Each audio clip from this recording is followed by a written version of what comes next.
إلى هذه خلقنا صلى حضرة النبي المصطفى رسول الله صلى الله عليه وسلم وإليه من الأنبياء المرسلين والشهداء والصالحين والملائكة المقربين خصوصا Syahna Al-Akbar Mujahid Al-Baghdadi wa khususan yang santri mulim Syekh Abdul Halim Abdul Salam membaik kabir wajwajum madurati mulim Al-Fatihah.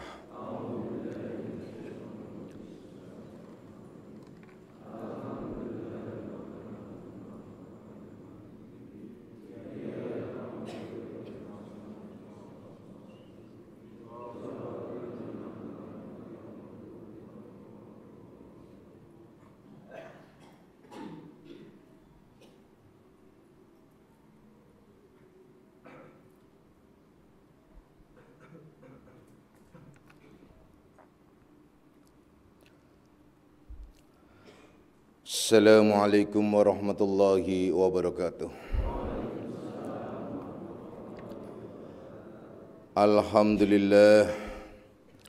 Alhamdulillahilladzi karrama bani adama wastafa minhumul ulama wa akhtara minhumuz zuhada wal hukama wal kurama wa faddala minhumul arifina billahi wassifati wal asma wa azaqahum lazzatal mahabbati wa tallahum haqiqatil asya'i minal ardi was sama wassalatu wassalamu ala sayyidina Muhammadin khatamil anbiya alladzi khuliqa min zatihi wa minhu jami'ul asya' wa ala alihi wa ashabis sadatil awliya wa ala tabi'in wa tabi'it tabi'in lahum bi ihsanin ila yaumil jazaa.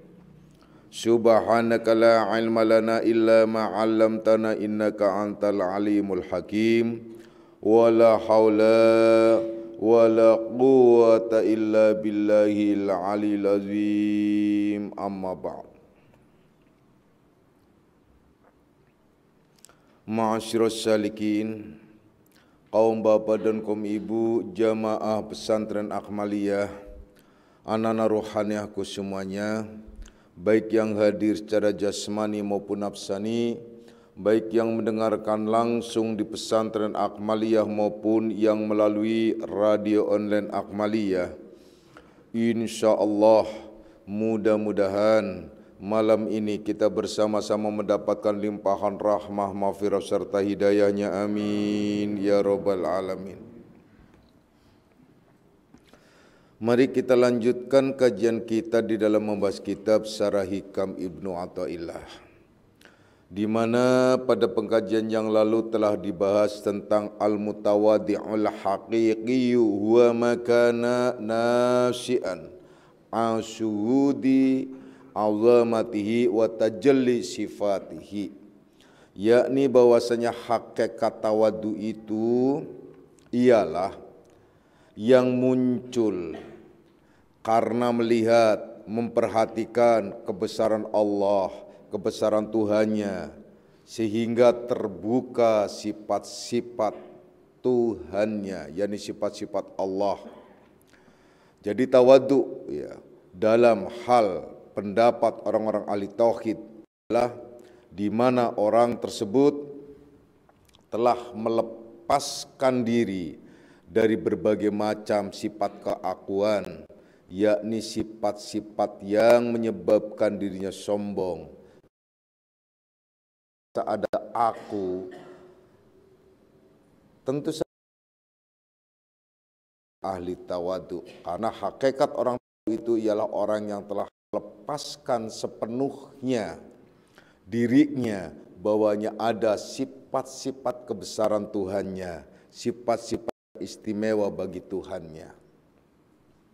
Itulah pada kajian yang lalu, dan insyaallah kita akan mengkaji lanjutannya, ialah tentang terkait dengan masalah kesombongan tersebut.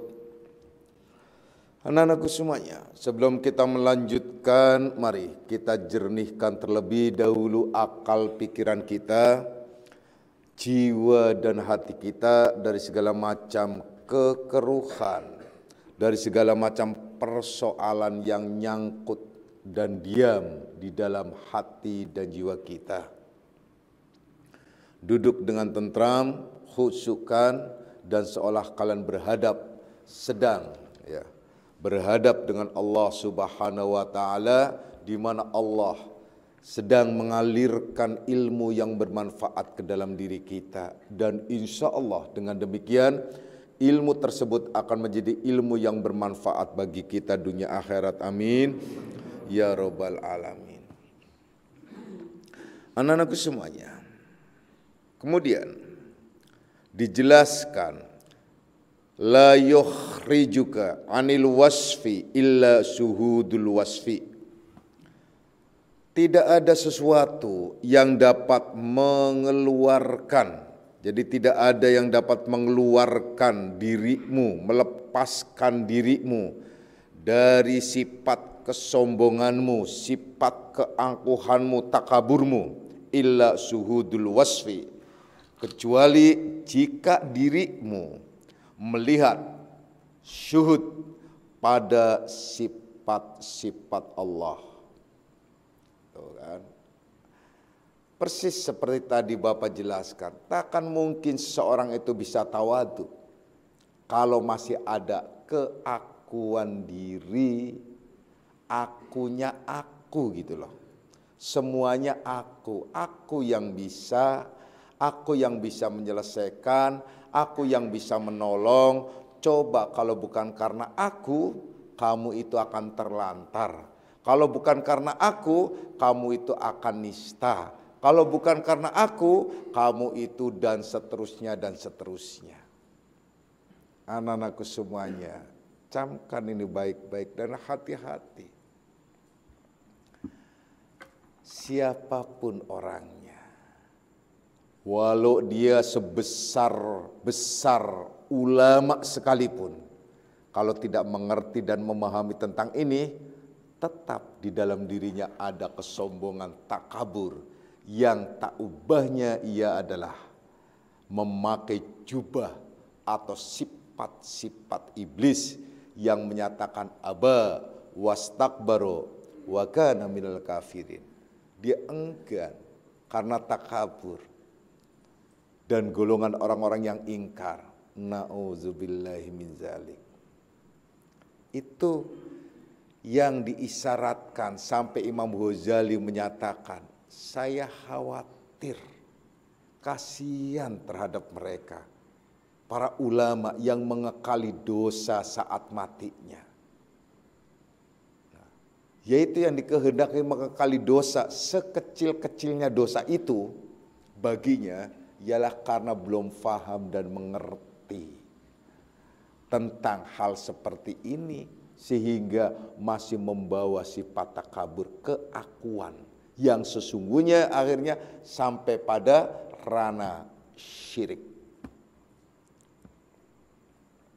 Ngeri.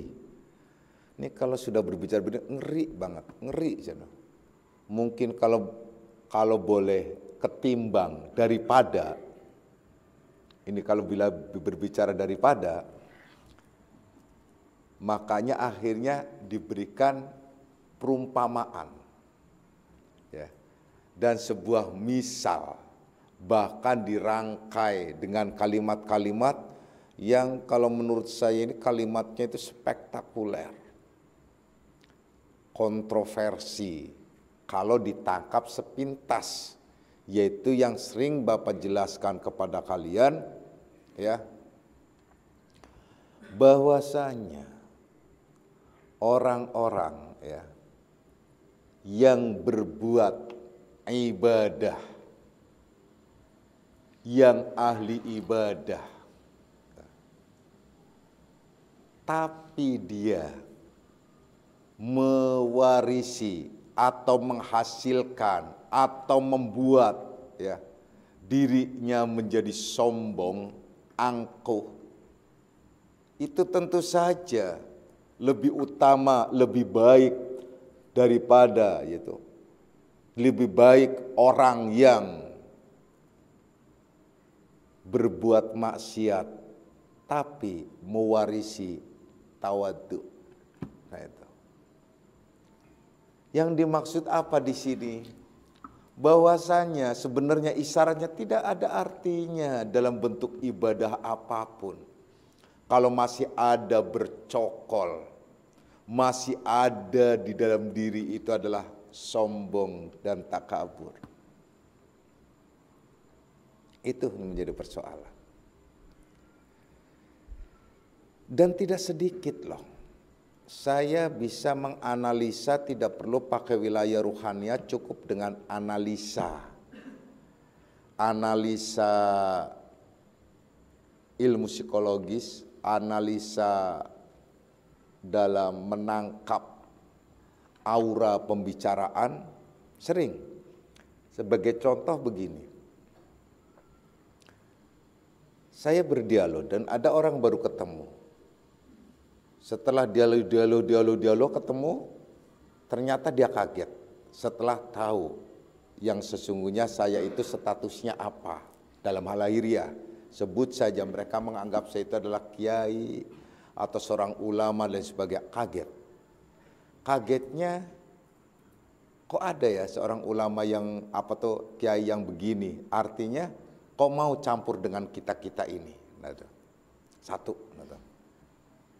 Dari kalimat itu sudah bisa ditangkap bahwa kebanyakan para ulama itu terkadang, nah itulah, bagus sih, ada bagusnya dan memang ada, tapi pada posisi tertentu ya dalam metode didaktik, yaitu berarti bahwa menganggap kebanyakan ulama itu adalah jaim, istilahnya itu. Apa tuh jaim? Jaga image. Jadi memposisikan diri supaya tidak mudah disentuh, tidak mudah bergaul dengan kaum biasa itu, seolah-olah semacam itu. Kemudian pada saat dialog juga, pada saat kemudian dalam bentuk mereka itu berkonsultasi dan sebagainya, dari sisi lain dan banyak orang juga hampir sama semuanya. Sebenarnya awalnya itu agak takut-takut dengan Bapak. Tapi setelah Bapak membuka sedemikian rupa, saya jadi senang banget. Karena apa? Ternyata Bapak tidak jaim seperti mereka-mereka. Dan saya baru menemukan. Makanya saya senang banget. Gitu loh. Itu sebagai contoh. Berarti ini dari beberapa orang mewakili dari masyarakat bahwa kebanyakan semacam itu. Gitu. Karena memposisikan diri. Ya sudah, sederhana sajalah. Kalau kalian seumpamanya saya bepergian kemanapun, dalam posisi tertentu, saya nyaris sama dengan kalian. Biasa. Dan saya juga nggak merasa diri saya itu adalah siapa dan bagaimana. Saya ya seperti kamu. Ana basyarum mislukum. Aku manusia biasa seperti kamu. Jadi tidak ada terasa sedikit pun saya merasa aku tuh tidak.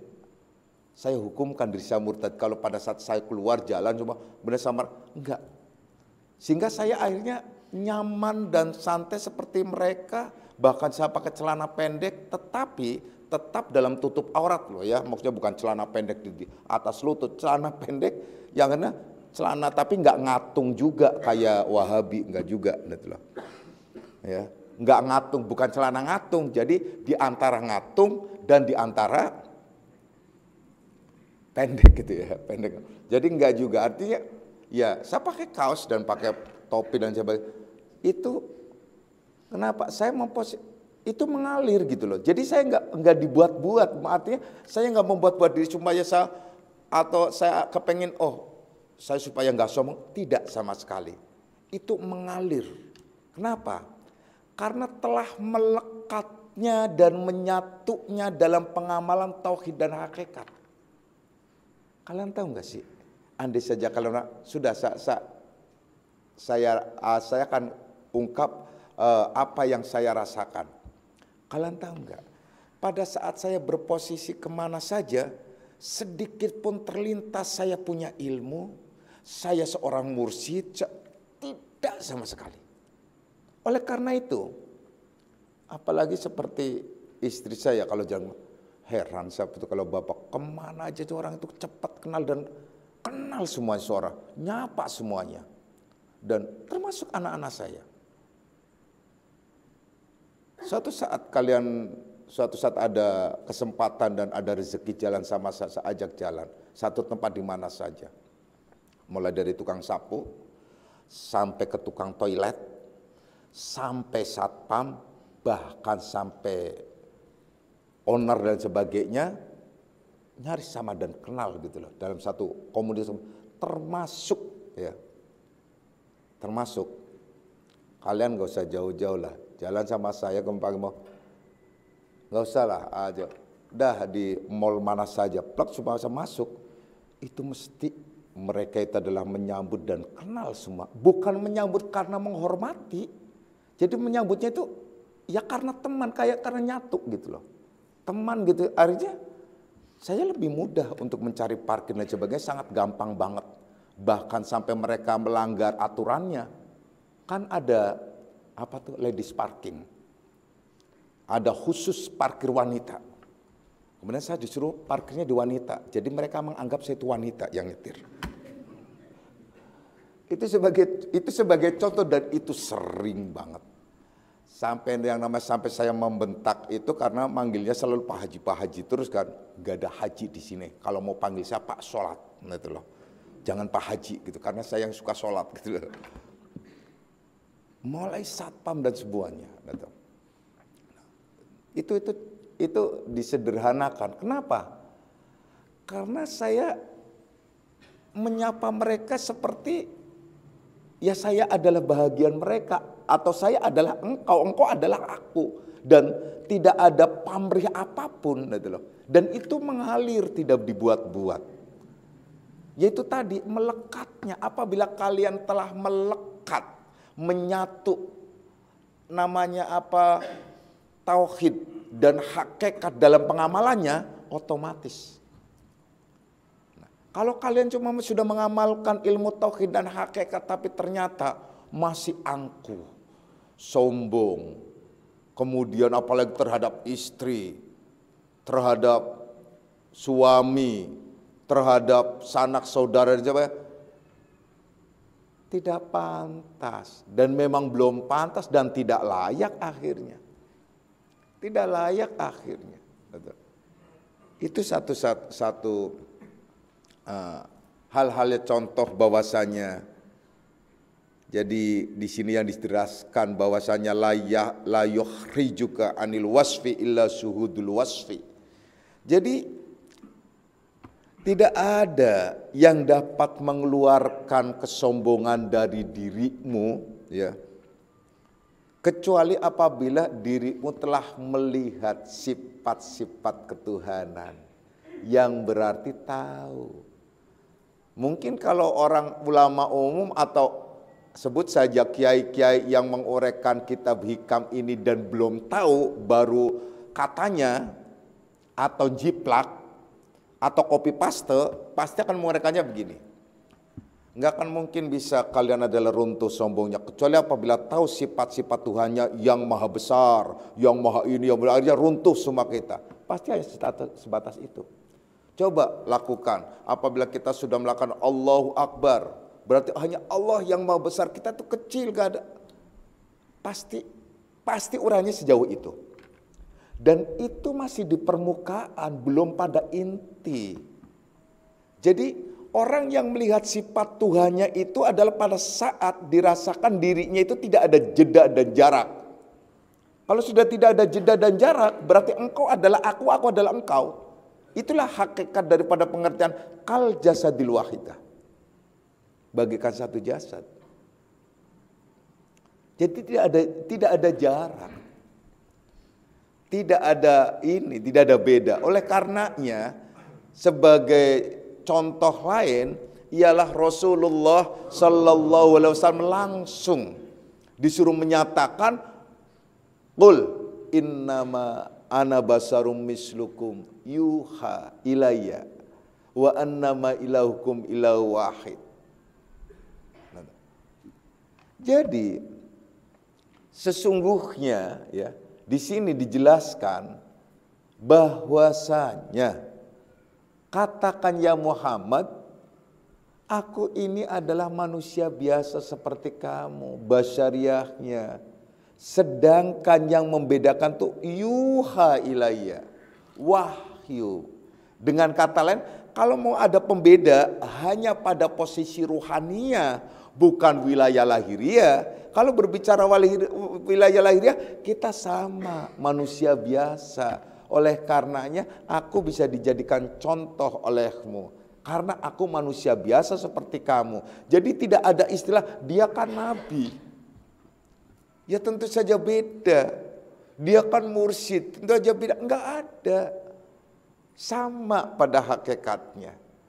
Artinya apa yang ia bisa lakukan, maka kalian bisa melakukan. Apa saja yang Rasulullah sallallahu alaihi wasallam bisa melakukan, kalian bisa melakukan dengan jasmaniahmu. Yang tidak bisa, yang mungkin berbeda adalah pada wilayah ruhania. Makanya dibedakannya di situ yuha ilayya. Itu yang dikehendaki. Jadi yang dikehendaki bahwasanya tidak akan mungkin bisa keluar kesombongan dari dirimu, melainkan apabila engkau telah melihat sifat-sifat ketuhanan, sifat-sifat Allah. Jadi kalau kalian melihat sifat-sifat Allah, pasti akan keluar kesombongan kalian. Pasti akan runtuh kesombongan kalian. Di mana melihat sifat-sifatnya? Begini. Kalau yang tadi Bapak jelaskan, kalau secara umum pasti akan membedakan tentang sifat Tuhan yang maha tinggi, kita yang maha rendah, sifat Tuhan yang maha agung, kita ada yang maha kecil dan seluruhnya. Itu tidak akan menjadi solusi. Itu akhirnya menjadi hanya sebatas retorika, sebatas akhirnya menjadi narasi, bahkan wacana ilmu. Yang harus bisa dijalankan dan kalian langsung merasakan menjalankan, kalian harus paham betul tauhid dan hakikat. Bagaimana tauhid dan hakikat? Sederhana saja, coba kalian suhud dan musyahadah. Pada saat kalian suhud dan musyahadah, sifat-sifat yang ada itu adalah dikembalikan kepada sifat siapa? Kalau kalian sudah tahu itu adalah mengembalikan kepada sifatnya, niscaya kalian tidak akan melakukan apapun.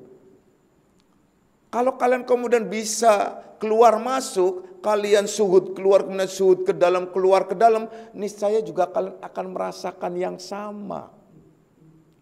Sehingga kalian akan menjadikan diri kalian bahwa aku adalah engkau, engkau adalah aku. Yang akhirnya benar, kal jasadil wahidah, itu yang sesungguhnya. Coba amalkan. Kalau kalian masih ada sombong, masih ada angkuh, masih ada aku, masih ada jenjang, masih ada klasifikasi, masih ada dalam wilayah lahiriah dalam wilayah lahiriah, dalam status lahiriah, jasmania, itu sebagai pertanda belum mapan pengamalan tauhid dan hakikatnya. Kalau sudah mapan pengamalan tauhid dan hakikatnya, clear semuanya, selesai semuanya, nikmat rasanya, tidak ada beban. Kalian itu terbebas dari segalanya dalam melakukan apapun. Tapi bukan berarti pada saat kalian terbebas, kalian semena-mena dan melanggar norma-norma hukum syariat maupun hukum adat dan kultur budaya. Awas loh. Ini kelemahannya. Karena banyak orang yang merasa sudah ahli tauhid dan hakikat, akhirnya menafikan, mengabaikan hukum syariat, kultur budaya, adat, etika, itu diabaikan semuanya. Jadi akhirnya apa? Itu sama saja orang dablek. Memang kadang tuh orang dablek sama orang yang suhud itu tipis loh batasannya. Coba deh. Orang dablek sama orang suhud itu tipis batasannya. Sama. Orang bodoh sama orang sabar juga tipis batasannya. Gitu loh. Ini bodoh apa sabar ya? Gitu loh. Dicaci maki diem gitu loh. Nah itu. Ini mau disebut sabar kelihatannya, tapi kok ya bodoh gitu loh. Nah, itu sama itu ya. Jadi karena apa? Karena belum mengerti dan belum tahu tentang sabar itu apa. Jadi dianggapnya sabar itu seperti nerimo. Dalam filsafat Jawa, nerimo dengan sabar itu beda, ya. Ya. Was, ya. Kembali lagi. Jadi yang jelas bahwasanya orang-orang la yukhrijuka anil wasfi illa suhudul wasfi. Jadi tidak akan keluar kesombonganmu kecuali apabila kamu sudah bisa melihat sifat-sifat ketuhanan, sifat-sifat Allah. Itu saja. Jadi kan dengan kata lain nggak bisa kecuali apa? Mengamalkan tauhid dan hakikat. Bagaimana mungkin seseorang bisa melihat sifat-sifat Tuhannya kalau tidak dengan mengamalkan tauhid dan hakikat? Kalau hanya sebatas mengamalkan aqidul iman, mungkin, tetapi seolah-olah Allah itu jauh. Dan ada jarak, karena apa? Sifat Allah yang maha tinggi, kemudian kita yang maha rendah, akhirnya aja sebatas wacana. Jadi berimajinasi, dan akhirnya Allah itu mengawang-awang. Jadi ya berimajiner dan tidak terjangkau. Sementara Allah apa sih?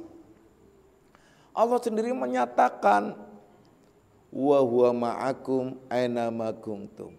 Dia beserta kamu di mana saja kamu berada. Wa nahnu aqrabu ilaihi min hablil warid. Kami terlebih dekat kepadanya daripada urat nadi. Ada lagi, innallaha ma'as sabirin. Allah beserta dengan orang-orang yang sabar. Dan banyak lagi kalimat-kalimat semacam itu. Yaitu firman Allah yang menjelaskan dengan tartil, jelas, gamblang. Oleh karena itu, tidak ada orang yang bisa melepaskan diri dari kesombongan kecuali dengan mengamalkan tauhid dan hakikat. Bohong besar kalau orang itu adalah sudah lepas dari kesombongan, takabur. Sementara ia tidak faham dan tidak mengerti apalagi mengamalkan ilmu tauhid dan hakikat, bohong besar, nggak bisa. Sama seperti tawadhu tadi, ya. Yang dijelaskan bahwa hakikat tawadhu itu ialah muncul, timbul, gitu. Itu karena memperhatikan kebesaran Allah dan terbukanya sifat-sifat Allah. Baru bisa tawadhu, kalau tidak enggak bisa. Nah kalau terbukanya sifat-sifat Allah, kemudian terbukanya mengawang-awang, bagaimana mungkin bisa? Terbukanya itu kan apa? Pada saat kalian faham, syuhud dan musyahadah, kalian telah mempelajari bagaimana kalian memahami tauhidul af'al, kalian memahami tauhidul asma, kalian memahami tauhidus sifat, kalian memahami tauhiduz zat, dan itu yang harus diamalkan hingga meruntuhkan semuanya. Dan sekaligus menghancurkan sifat-sifat kesombongan yang ada pada diri kita, dengan kata lain mengusir, mengeluarkan kesombongan itu dari dirinya. Kalau tidak, nggak bisa, percayalah. Makanya saya katakan sebesar-besar ulama sekalipun kalau tidak mengamalkan ilmu tauhid dan hakikat, pasti ada di dalamnya sombong dan takabur. Walau di akhirnya berdalih ini adalah kitab untuk menundukkan orang-orang.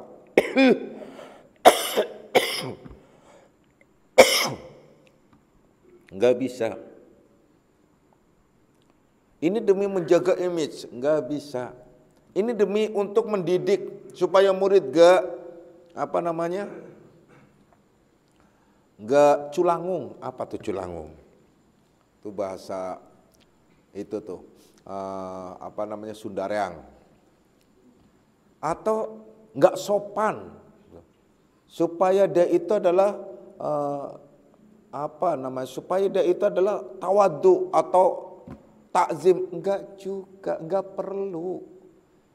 Takdimnya seorang murid, tawadhunya seorang murid, itu adalah secara otomatis digerakkan oleh Allah. Karena anugerah yang ada pada dirinya dan sekaligus yang dihadapinya. Tidak perlu memposisikan diri supaya dianggap istimewa dan enggak perlu. Sama kalian. Kalian sebagai orang tua. Nah ini nih mulai ya saya ajak kalian ke kehidupan kalian sehari-hari. Ayo kita introspeksi. Dari tadi sudah ke kiai, ulama dan mursyid, antar guru, murid dan sebagainya dan gitu. Sekarang langsung saja ke wilayah kalian. Silahkan kalian introspeksi dan kalian bisa enggak kalian dalam posisi ini dan masih enggak? Nah itu loh. Kalian sebagai orang tua, kalian sebagai ayah, kalian sebagai ibu, jangan sok tahu deh, percaya deh. Jangan sok tahu, jangan sok pinter. Gitu. Allah semua yang ngatur. Jangan kemudian kalian takut ini, takut itu. Enggak bisa. Awas loh ya. Ingat kalian mengatakan. Enggak usah jauh-jauh kalimat yang sering kalian baca. Bahkan dalam satu hari minimal. Kalian membaca 17 kali. Itu minimal loh. Yaitu kalimat apa? Alhamdulillahi Robbil alamin. Yang kita garis bawahi Robbil alam. Jadi Robbul alam. Segala puji bagi Allah. Siapa dia Allah? Yang disebut pendidik, pemelihara. Yang memelihara anak-anak itu bukan kalian. Allah Robbul alamin. Awas loh. Kemudian kalian sok-sokan, takut tersinggung anakku, takut ini, nih. Sombong amat, ntar jungkir balik kalian lama-lama. Enggak ada, kalau kalian memang harus mengatakan terhadap anak. Pada saat kalian bisa melakukan kejujuran diri kalian di hadapan anak, Allah yang menggerakkan anak. Menerima atau tidak posisi diri kalian. Jangan kemudian saya kan ini. Itu mah awam banget deh. Mungkin kalau saya katakan tuh goblok banget gitu. Sok gitu loh. Sok apa? Sok jadi orang tua. Tapi nggak bisa. Orang tua macam apa gitu. Akhirnya apa kalian? Kalau kalian sudah takut begitu nanti kalian akan menuntut anak. Lu dari kecil gue yang ngasih. Yang ngasih pendidikan, yang ngasih ongkos, yang ngasih semuanya. Kenapa sih kamu gak ada baktinya dan sebagainya, dan lain-lain, dan selanjutnya. Emang siapa yang ngasih rezeki? Siapa yang mendidik? Siapa yang memelihara? Kamu, kalian, sebagai orang tua. Sombong amat. Coba. Sombong amat sih. Akhirnya kalian menuntut anak supaya berbakti kepada kalian. Gak penting, gak perlu. Kebaktian anak itu akan digerakkan oleh Allah sesuai dengan posisi dan diri kalian. Kalau kalian tidak mengarahkan dan mentreat dengan baik dan benar, sesuai dengan ranah tauhid khususnya, gak akan bisa. Percayalah. Saya tidak pernah menyuruh anak saya untuk menghormati saya dan mengagungkan saya. Tapi insya Allah, anak-anak saya mengidolakan saya. Makanya saya sebel nih, kenapa nggak ada hari bapak? Hari ibu mulu. Itu contoh yang paling sederhana gitu loh. Percaya, tanyakan anak-anak itu. Karena apa? Saya nggak pernah memposisikan diri saya seorang bapak yang pengen dihormati, diagung, ditakut. Enggak. Saya memeluk anak saya seperti teman, bahkan terkadang seperti kayak kekasih. Dengan bahasa yang bahasa sesuai dengan anak itu. Saya tidak pernah memposisikan diri saya sebagai guru di antara anak-anak, bahkan memposisikan saya sebagai orang tua yang memelihara. Enggak, tanyakan di anak-anak semuanya. Kalian dekat, yang dekat dengan anak-anak, silakan. Enggak, sama terhadap istri pun. Sudah jelas, sudah gamblang. Kenapa sih? Sederhana sajalah. Begini deh, kita kembali kepada posisi. Sesuatu apapun, kalau sudah terpuji, nggak perlu diuji, sudah dipuji. Saya ulangi, sesuatu apapun kalau sudah terpuji, nggak perlu diuji, sudah dipuji. Nggak usah kita kepengen dipuji. Makanya Allah mau dipuji, mau disanjung atau tidak, tetap terpuji karena dia zat yang maha dipuji. Sama seperti itu. Kalian kalau jadi orang tua kepengennya dihormati, kepengennya diagungkan oleh anak. Apa dan siapa kalian? Punya andil apa? Punya kekuatan apa? Kesombongan itu dalam bentuk apapun. Mau sama anak kok kedimik-kedimik, oh entar anak takut ini takut itu, iya ampun. Saya katakan sekali lagi tadi, sudah biarin aja mau dikatakan itu bahasa apa, ini gobloknya manusia, saya pikir. Gobloknya seorang orang tua gitu loh. Kalian gak perlu takut-takut terhadap anak. Gak perlu takut kalian tuh dibenci anak. Gak perlu takut di ini. Percaya dah. Saya enggak. Saya akan katakan terbuka terhadap anak. Saya begini. Kalian mau silakan, enggak, hak kalian, selesai. Udah. Enggak perlu kalian kemudian memposisikan diri, wah supaya begini, supaya dipuji anak, supaya anak itu mengagungkan. Enggak begitu. Karena apa? Semuanya kalau dengan cara kalian, itu kalian akan mendapatkan kecelakaan lahir batin. Dua-duanya. Kalau anak menghormati, kalian jadi sombong. Kalau anak tidak menghormati, kalian jadi marah. Sombong lagi. Sama, dua-duanya itu enggak dapat apa-apa, yang dapat kehancuran. Namun kendati pun kalian sudah begitu, tetap lagi Bapak jelaskan kepada kalian, tidak boleh mengabaikan hukum syariat, kultur dan budaya. Contoh seperti seorang wanita, jangan suka mengajak anaknya untuk dijadikan teman melawan dan menjadi kelompok melawan ayahnya atau sebaliknya. Ya. Kaum laki-laki karena sebelnya dengan istri sehingga dia menjadikan anaknya untuk dijadikan sebagai teman untuk melawan, itu sama saja menanamkan kesombongan yang akhirnya mengajak anaknya untuk masuk ke dalam neraka.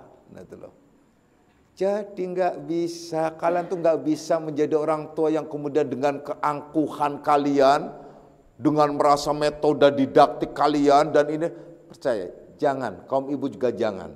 Jangan kalian merasa karena sudah mengandung, kalian sudah melahirkan, kalian sudah memberikan pendidikan dan sebagainya, kemudian kalian ingin mendapatkan pembalasan dan sebagainya. Jangan. Kembalikan semuanya kepada Allah.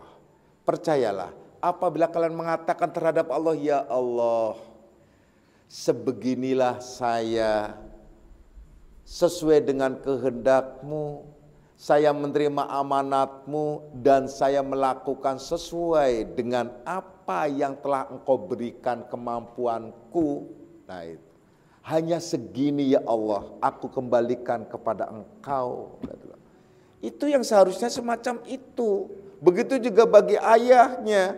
Kalau tidak, sombong tetap ada. Tuh untuk orang tua, awas loh. Jadi nggak ada kalian boleh mengklaim. Kalau kalian kepengen dihormatin anak, sombong. Kalau kalian ingin mendapatkan pembalasan dari anak, sombong. Kalau kalian ingin mendapat macam-macam, sombong, pokoknya sombong. Kenapa? Kenapa kok begini? Kan wajar dong. Ya wajar. Ingat baik-baik, kita hidup itu estafet. Awas loh, kita hidup itu estafet loh. Mau hitung-hitungan, ayo. Kalian baru membesarkan anak berapa? Kemudian kalian dibesarkan oleh orang tua kalian seberapa? Dan dibiayai oleh orang tua kalian seberapa? Ini estafet loh, terus turun-temurun gitu loh. Dan itu rangkaian ekosistem yang Allah buat sengaja. Pada saat kalian jadi anak, kalian dipelihara oleh orang tua. Yaitulah menjadi tangan-tangan Tuhan. Yadullah disebutnya. Makanya disebut Yadullah fawqa aydihim, tangan Allah ada di atas tangan mereka. Karena berlapis terus begitu. Jadi kekuasaan kalian adalah kekuasaan Tuhan terus berlapis. Itu semacam itu. Jadi kalau kalian sekarang menuntut terhadap anak, kalian akan dituntut balik lagi. Kenapa? Karena kalian juga belum membayar kepada orang tua kalau mau menuntut tuntutan. Jadi dengan kata lain kalau mau hitung-hitungan, kalian sekarang itu adalah dengan mensejahterakan dan memelihara amanat Allah dalam bentuk anak-anak keluarga kalian itu sebagai pembalasan atau sebagai tugas ya dari Allah, di mana kalian juga telah mendapatkan ya utangan istilahnya. Jadi harus dibayar. Utangannya apa? Yaitu kalian dihidupkan oleh Allah melalui proses perjalanan hidup di mana kalian dipelihara oleh orang tua juga. Lah saya nggak pernah diapa-apain sama orang tua, kok saya malah diadopsi, malah saya dipungut sama orang lain. Nah orang lain itu juga orang tua, nah itu loh. Jadi nggak bisa kalian hidup sendiri procot. Kemudian tiba-tiba gede, udah besar, nggak bisa. Kalian hidup lahir, kemudian kalian terbelah terus dengan penuh cinta, kasih dan kasih sayang, kalian akhirnya hingga menjadi dewasa seperti sekarang. Maka Allah memberikan tugas lagi, untuk apa? Untuk menebus, atau untuk menghilangkan, untuk menutup kewajiban kalian. Sebut saja kalau istilah utang piutang, maka utang kalian akan hilang apabila kalian telah selesai menunaikan kewajiban kalian menjadi orang tua. Jadi nggak ada hak kalian menuntut terhadap anak, karena itu kewajiban kalian. Tapi kebanyakan orang tua semua nuntut, apalagi sumpah serapah, ngomong sana sini, anak gaduh diuntung, udah macem-macem. Apalagi kalian mungut anak-anaknya blingsatan. Aduh, nyesel saya tuh nunggu. Aduh, hilang deh semuanya. Nyesel saya tuh. Apalagi kalian habis nolong temen, nyesel banget saya nolong tuh. Udah ditulung mentung istilahnya. Orang Jawa bilang tuh, udah ditulung mentung, gigit nyatek. Waduh. Udah lengkap sudah itu. Enggak begitu. Karena apa? Pamrih. Ya, selama saya enggak bisa. Percayalah. Anak-anakku semuanya, kalau kalian ingin selamat, tolonglah belajar melepaskan. Namun berat melepaskan ini kecuali apabila kalian mau mengamalkan ilmu tauhid dan hakikat. Sementara ilmu tauhid dan hakikat sudah sampai kepada diri kalian, apa kalian tidak ngeh? Apa kalian tidak sadar? Apa kalian tidak faham bahwasanya kami telah menyampaikan kepada kalian tentang tauhidul af'al, tauhidul asma, tauhidul sifat dan tauhidul zat. Bahkan bagi yang tidak ngaji malam Rabu sekalipun, sering Bapak singgung tentang segala perbuatan-perbuatan Allah, sampai kepada pemahaman tentang hakikat memahami sifat 20, mulai dari sifat nafsiyah, sifat salbiyah, hingga sifat ma'ani dan maknawiyah, di mana difokuskan pada pengertian sifat ma'ani dan maknawiyah yang menjadi nur cahaya yang memancar di dalam diri kita, menjadi cahayanya Allah, bahwa hakikatnya akhirnya kita fahami sifat ma'ani dan maknawiyah itu adalah hakikatnya punya Allah mutlak, tapi ada semua itu pada diri kita, dan itulah yang harus kita fahami dan dijadikan sebagai pemicu sekaligus menjadi pandangan dan syuhud musyahadah di luar diri kita pun semacam itu, maka hakikatnya itu juga adalah sifat-sifat Allah yang di hadapan kita. Perhatikan itu baik-baik. Itu begitu harusnya. Jadi jangan kita memandang ke diri saja. Iya, kita diri ada sifat ma'ani, kan disebut cahaya. Begitu juga di luar diri kita, teman kita, saudara, semuanya adalah tentu dengan memakai sifat ma'ani dan nyata padanya maknawiyah. Yang berarti kita harus pandang itu sifat-sifatnya. Apabila tidak paham dan mengerti sifat-sifat itu, secara otomatis harusnya dipandang dan dikembalikan, yang akhirnya akan meruntuhkan, menghilangkan, mengeluarkan sifat-sifat yang sombong itu. Maka persislah yang diungkapkan, yang dinyatakan, yang ditulis oleh mu'alif dalam kitab hikam ini, la yukhrijuka anil wasfi illa suhudul wasfi. Tidak akan keluar dari dirimu sifat-sifat sombong itu, nggak akan mungkin bisa keluar kecuali apabila kalian sudah bisa menyaksikan sifat-sifat Tuhan. Nah, barusan Bapak jelaskan sifat-sifat Tuhan yang terkait dengan sifat ma'ani. Apakah kurang jelas kalian melihat sifat-sifat Tuhan yang kalian lihat di sekeliling kalian dalam wujud-wujud yang menjadi perwujudannya? Lihat baik-baik. Apabila kalian melihat dengan baik dan benar, runtuh dan keluar kesombongan itu. Karena apa? Hakikatnya kita satu jua. Itu anak-anakku semuanya, ya. Renungkan baik-baik. Dengan pengamalan itu, insya Allah kita golongan orang-orang yang terlepas dari kesombongan sifat iblis. Amin. Ya Rabbal Alamin. Kemudian mu'alif melanjutkan lagi. Al-mu'minu yuzghiluhu tsana'u 'alallahi ta'ala an ayyakuna li nafsihi syakiran wa tuzghiluhu huququllahi an ayyakuna lihuzuzihi zakiran. Yakni seorang mukmin, seorang yang beriman itu sibuk, ya. Dia sibuk, nah pokoknya sibuk banget, ya. Dengan rasa syukurnya itu selalu memuji kepada Allah, kepada Tuhannya. Sehingga ayyakuna li nafsihi syakiran wa tuzghiluhu huququllahi an ayyakuna li huduzihi zakiran. Yakni sehingga, ya, sehingga tidak sempat, ya, sehingga tidak ada kesempatan. Tidak ada kesempatan karena sibuknya itu, jadi tidak ada kesempatan karena sibuknya selalu mensyukuri nikmat-nikmat Allah, sehingga yang ada adalah puji dan sanjung hanya untuk Allah, maka tidak sempat untuk melihat, memandang dirinya sendiri, apalagi memujinya. Nah,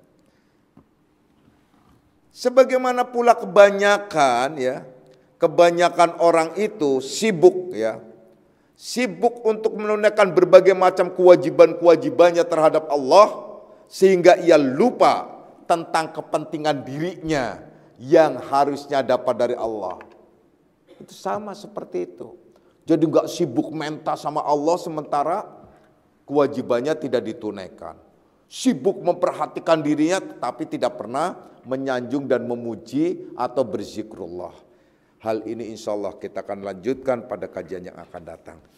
A'udzubillahi minasyaitonirrajim. Bismillahirrahmanirrahim. Raditu billahi rabban lamidinan wa bi Muhammadin nabiyya.